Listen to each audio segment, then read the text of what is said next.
자, 이것도 오늘 좀 준비를 해보다가 너무 길어질 것 같아가지고 1부, 2부로 좀 나눠야 되겠다 싶었습니다.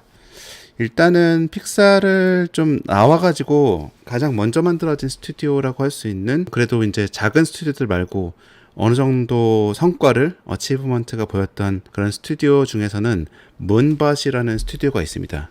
많이 들어보시진 않을 거예요. 또 작품을 이야기하면 좀 알 수도 있습니다. 2009년도에 윌리엄 조이스라는 꽤 유명한 그런 작가 겸 애니메이션 프로듀서 겸 이런 분이 픽사에서는 토이스토리 1하고 그 다음에 벅스라이프, 이때 당시에 이제 캐릭터 디벨롭먼트하고 이야기를 좀 같이 만드는 걸 도와주기도 하고 이러면서 작가로서도 좀 활동을 했던 그런 분인데, 이분이 사실은 뒤에 좀 얘기를 하겠지만 굉장한 능력자입니다. 이분이 2009년 정도에 이제 굉장히 특이한 장소에다가 문밭이라는 스튜디오를 세우게 됩니다. 이분과 이제 다른 두 분, 세 명이서 같이 만들게 되는데, 이분이 만든 곳이 바로 루이지애나라고, 재즈나 무슨 미시시피강 이런 것들 유명한 그런 장소 있잖아요. 거기다가 희한하게 CG로 애니메이션을 만드는 스튜디오를 차리게 됩니다. 근데 그리고 나서 2년 뒤에 바로 대박을 내죠. 2년 뒤에 Fantastic Flying Books, Mr. Morris Lesmore라는 이 작품을 단편을 만들게 되는데, 이 작품으로 바로 아카데미를 수상을 하게 됩니다. 어느 정도 준비가 된 상태에서 스튜디오를 찾았다고 볼 수 있는 거죠. 이 정도면 2년 만에 사실은 이런 성과를 내기가 쉽지가 않은데, 근데 이분이 그럴 수가 있었던 게, 이 작품뿐만 아니라 여러 가지 그 동화책에 대한 저작권을 이분이 많이 가지고 계세요. 작가이기 때문에 본인이 동화책을 굉장히 많이 썼거든요. 근데 넘어가기 전에 잠깐 이 작품이 어떤 건지 잠깐만 살펴볼게요. 이거 아마 보신 분들도 있을 거예요.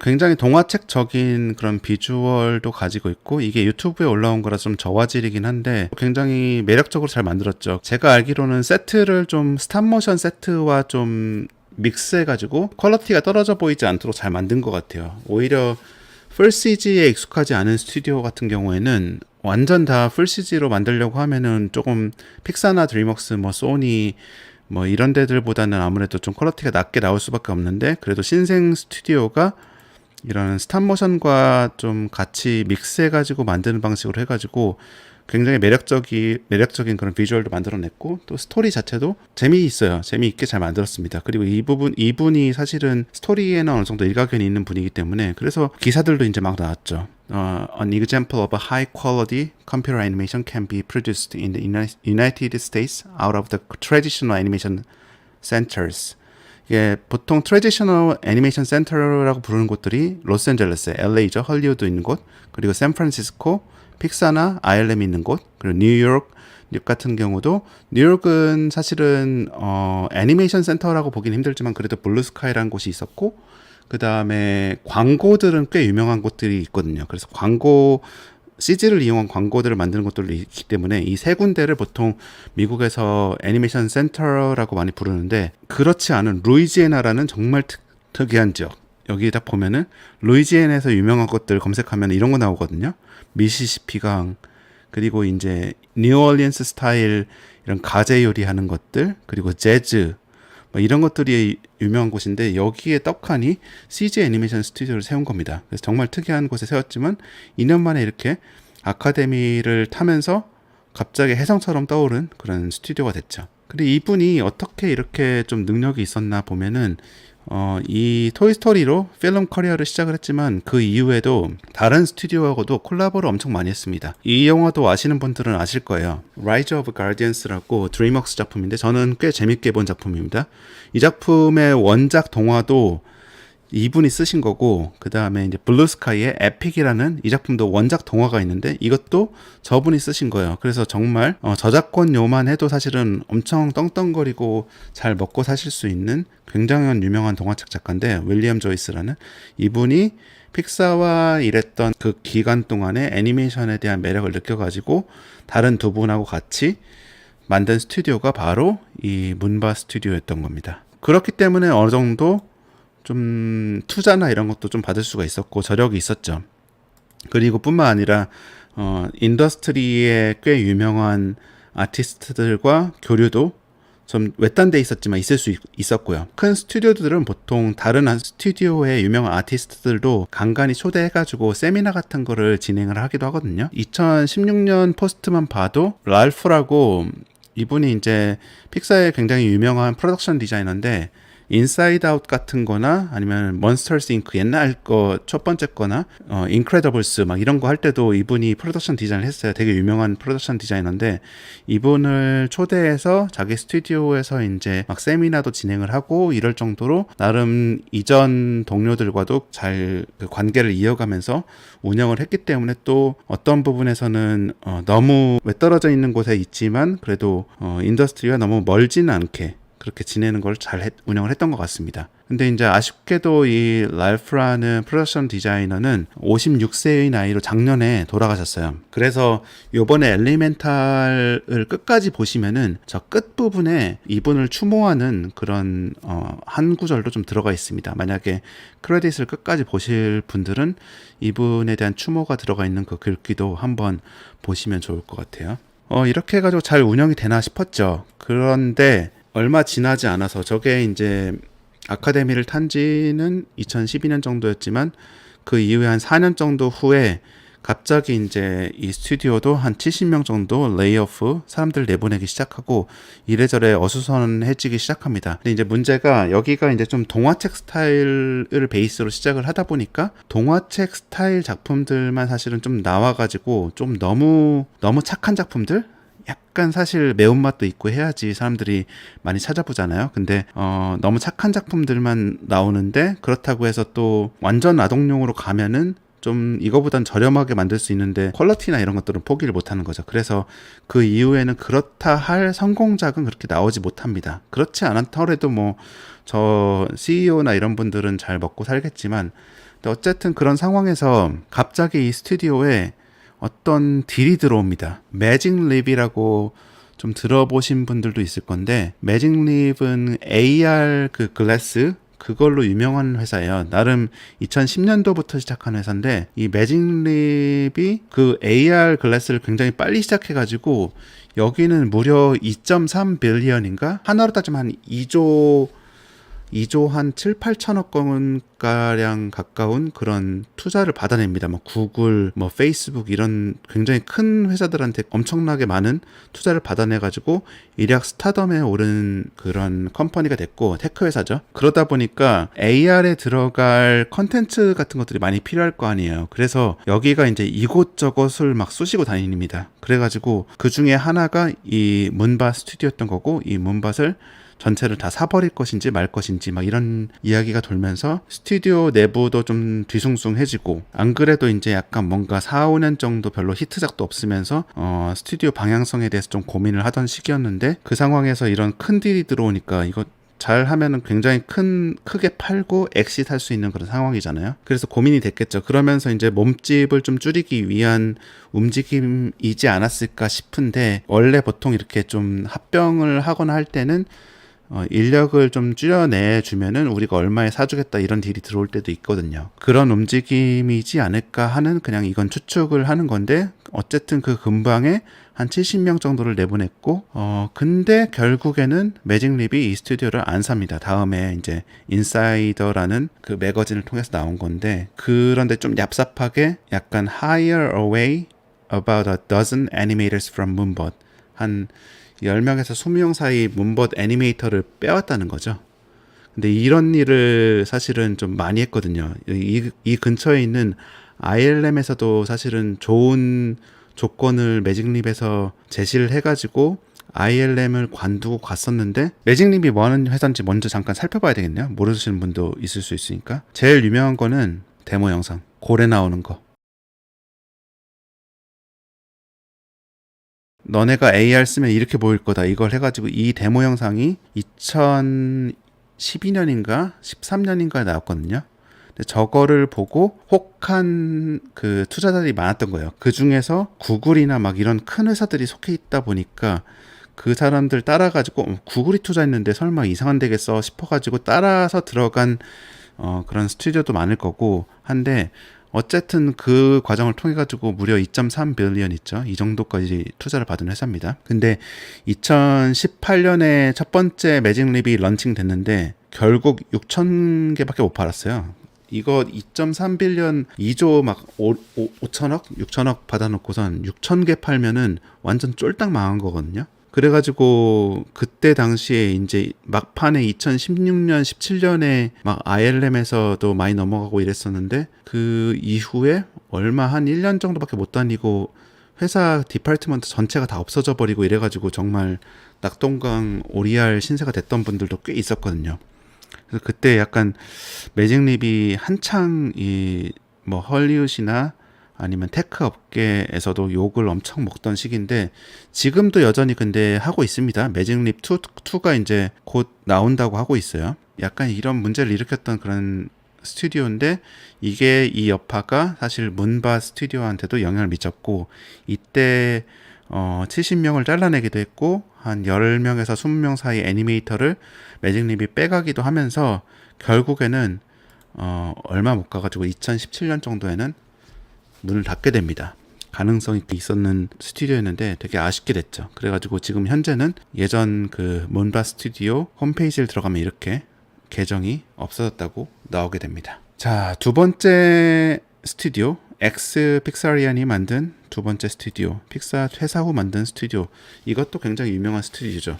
톤코 하우스라고 2014년 정도에 만들어졌습니다. 벌써 어느덧 10년 가까이 돼가네요. 내년이면 이제 10주년이겠네요. 근데 이제 톤코 하우스는 다이스하고 로버트라는 두 아트 디렉터가 나와서 만든 스튜디오고 둘 다 픽사에서 꽤 오랜 시간 일을 했던 아트 디렉터고 그 전에는 블루 스카이에서 일했을 거예요. 둘 다 그쪽 블루 스카이 그다음 픽사 코스를 밟았던 아트 디렉터 출신들이고 현재 이 스튜디오는 버클리라고 픽사 바로 옆에 있어요. 픽사에서 한 10분 거리 차로 그 정도에 있고 그래서 좀 픽사 출신들이 많이 가서 일을 하기도 합니다. 뭐 에디터도 거기서 많이 일했고 아트하는 친구나 스토리보드 하는 친구들도 거기 가서 일하고 다시 프로젝트 끝난 다음에 픽사 다시 돌아온 친구들도 몇 명 있고요. 여기서 제일 유명한 거는 댐키퍼죠. 댐키퍼는 이게 이제 아카데미 노미네이션까지 가서 이것도 이제 꽤 많이 알려진 그런 프로젝트인데 그리고 온라인 상에서도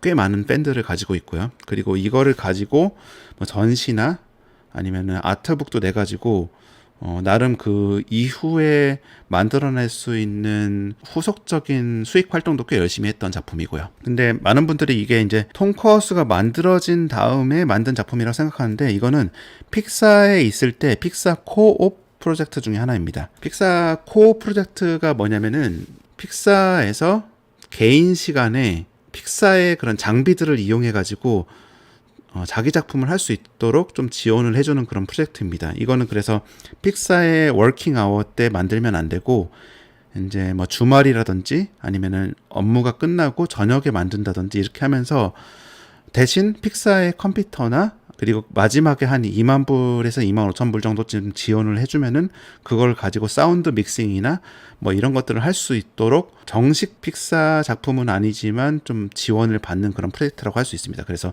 픽사 코어 프로젝트 중에 하나고 이거 말고도 픽사 코어 프로젝트 중에서 유명한 게 Borrowed Time이라는 게 있는데 이 작품이에요. 이것도 픽사 코어 프로젝트로 만들어진 거고 이것도 아카데미 노미네이션이 됐었습니다. 아마 댐키퍼 2년 정도 후에 만들어진 작품이고 이런 식으로 코어 프로젝트들도 어느 정도 주목을 받는 것들이 있는데 사실은 수많은 코어 프로젝트들이 진행되고 있어요.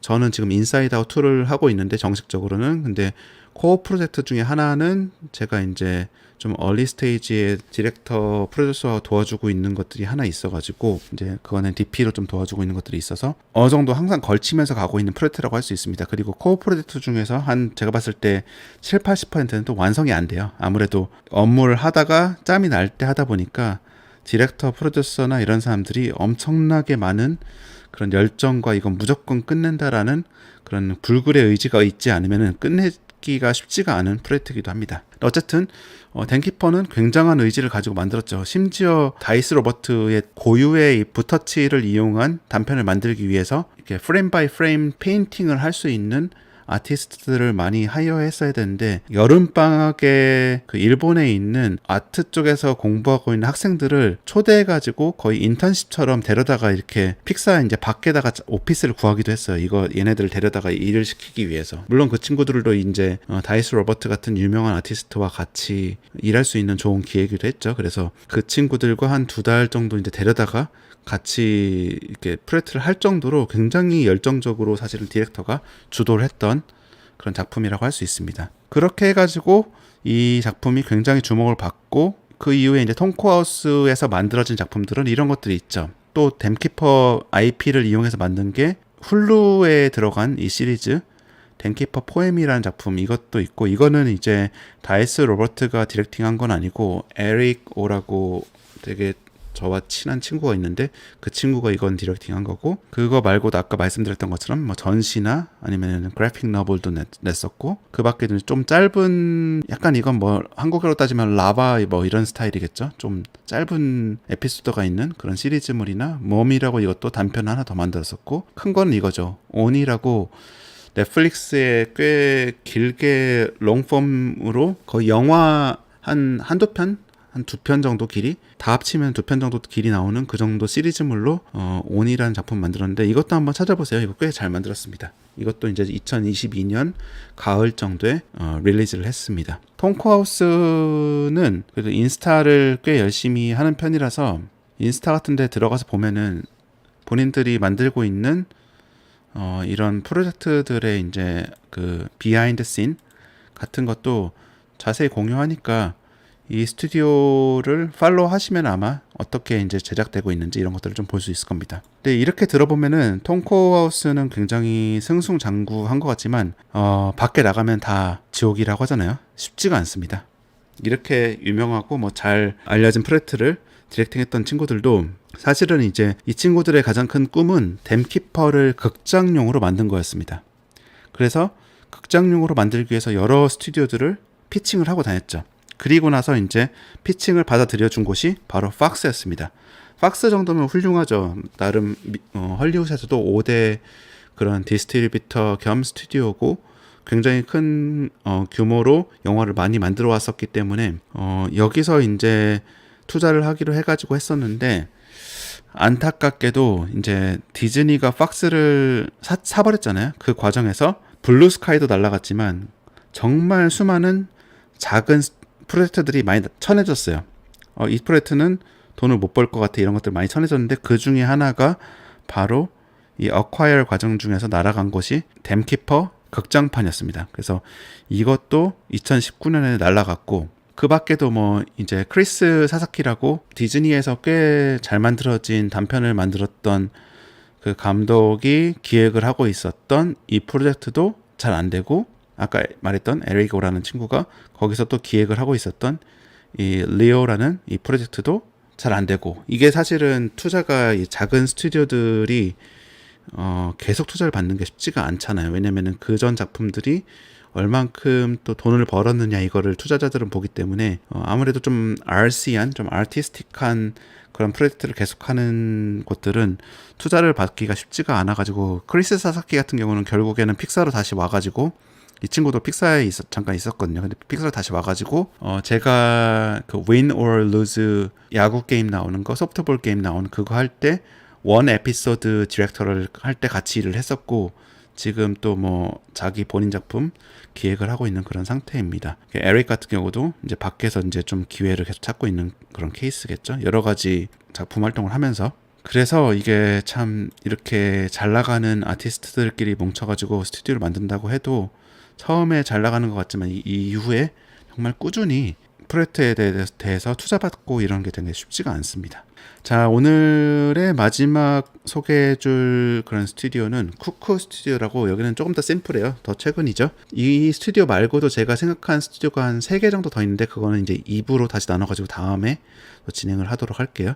네, 쿠쿠 스튜디오는 2016년부터 만들어졌고 지금 현재까지 이어지고 있습니다. 여기는 딱 보시다시피 조금 더 아예 아동 타겟을 했죠. 그래서 어떻게 보면은 투자자들이 조금 더 투자하기는 쉬워요. 여기는 어떻게 정확하게 이런 걸 만들어서 너무 비싸지는 않게 이런 식으로 뭐 알트 자체는 좀 그래도 매력이 있지만 프로덕션 버젯 자체는 높지 않게 이렇게 만들어 가지고 넷플릭스에다가 잘 제공을 합니다. 그래가지고 여기는 무려 지금 시즌 6까지 넷플릭스에다 제공을 했고 2016년부터 지금까지 했는데 시즌 6면 꽤 열심히 일을 했죠. 거의 매년 시즌 하나씩을 제공을 한 거고 그리고 지금 작년부터는 극장판을 만들고 있습니다. 넷플릭스용 극장판을 만들고 있고 넷플릭스와 이제 릴레이션십이 좋아진 거죠. 그리고 이제 결정적으로 여기는 딱 봐도 이게 좀 그 중국풍이 좀 나잖아요. 이 스튜디오는 헤드가 알렉스 우라는 친구고 그 다음에 스탠리 모어, 그 팀하는 제가 굿다이노 할 때 저희 부서에서 코디네이터로 일했던 친구라서 어느 정도 개인적인 친분도 좀 있긴 한데 이 세 명 다 픽사 출신이고 알렉스 같은 케이스가 이제 약간 중국계이기 때문에 차이니즈 머니가 좀 들어옵니다. 그리고 톤코도 사실은 마찬가지예요. 톤코도 워낙 그 나이스 같은 경우가 일본에서도 너무 유명한 아티스트이기 때문에 여기도 인베스트먼트가 대부분 사실은 일본에서 많이 들어옵니다. 그래서 재패니즈 머니와 차이니즈 머니는 이렇게 적극적으로 좀 헐리우드에 좀 들어와 가지고 자기네들의 그 컨텐츠를 어느 정도 좀 헐리우드에 좀 이렇게 뿌려 나가려고 하는 그런 애니메이션 쪽에서도 노력이 있는데 한국은 아직 그런 노력까지는 아직은 없죠. 근데 어쨌든 그 돈으로 어느 정도 운영이 되면서 지금 약간 중국풍의 극장판까지 만들고 있는 그런 상태가 됩니다. 제가 봤을 때는 여기 쿠쿠 스튜디오에서 모두 다 만드는 건 아닌 것 같고 여기서는 주로 보니까 사람을 스토리보드하고 아티스트만 뽑는 거 보니까 주로 기획 단계만 여기서 하고 전반적인 3D 프로덕션은 제가 봤을 때는 그 중국에 있는 스튜디오 로 가지 않을까 하는 그런 추측을 해봅니다. 코리가 진행을 되고 있을 때는 좀 여기도 3D 아티스트가 있었던 걸로 기억을 하는데 지금 현재는 어떤 식으로 하고 있는지는 모르겠어요. 자, 오늘 소개해드릴 스튜디오 3곳은 모두 소개해드린 것 같습니다. 채팅창을 볼게요. 채팅창을 어떻게 띄워놓는지를 제가 좀 다음에 좀 공부한 다음에 라이브를 해야 되겠어요.